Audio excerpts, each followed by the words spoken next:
Hi leaders, this is Jeff Garrison from Results on Purpose.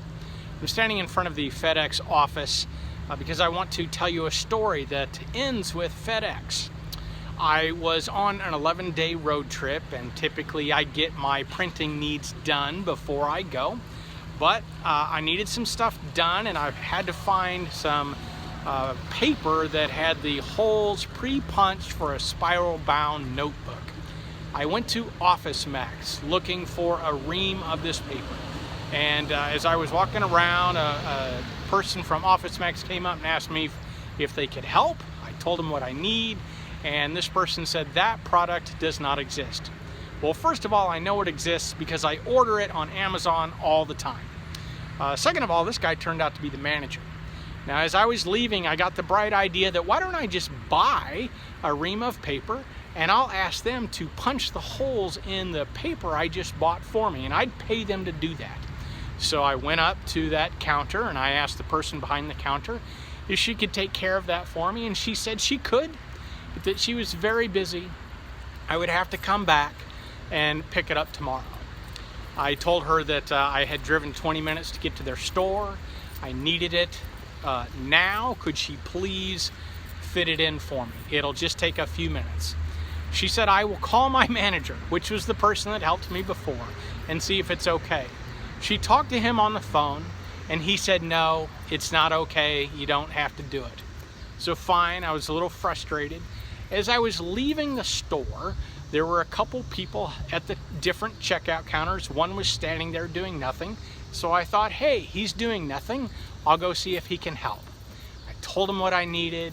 I told him we'd already asked the manager. He said, well, if the manager said no, it's no.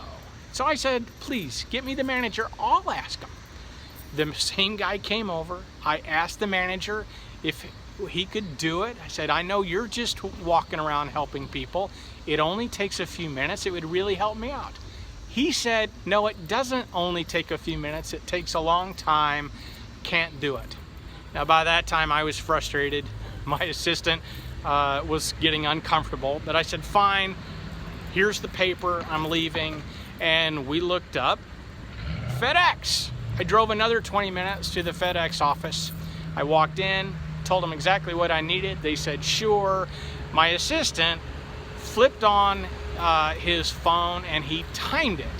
5 minutes, in and out the door, got it done. Cost me like $6, and there you go. Now here's the difference. Not picking on the manager at Office Max at all. I'm saying that this is a display of the mindset from the two different companies, or the core values at the two different companies. That manager at the first store may have been operating exactly like he is supposed to according to their mindset and core values. It might not be a problem with his leadership, but the outcome should be a problem. So this is the point of the story. When you look at your own company and the way people operate, their mindset, whatever it is, good or bad, it's your fault. You set the tone as the leader, and you have to tell people what it is. You have to tell people what's expected over and over again and hold them accountable for it. And as you can see, the impact of that small little interaction can be a big deal, because people will talk, people will share. If you want to build a great company, you got to build a great mindset and or great core values into your organization. You got to talk about it, you got to preach it, and you got to get people to behave accordingly.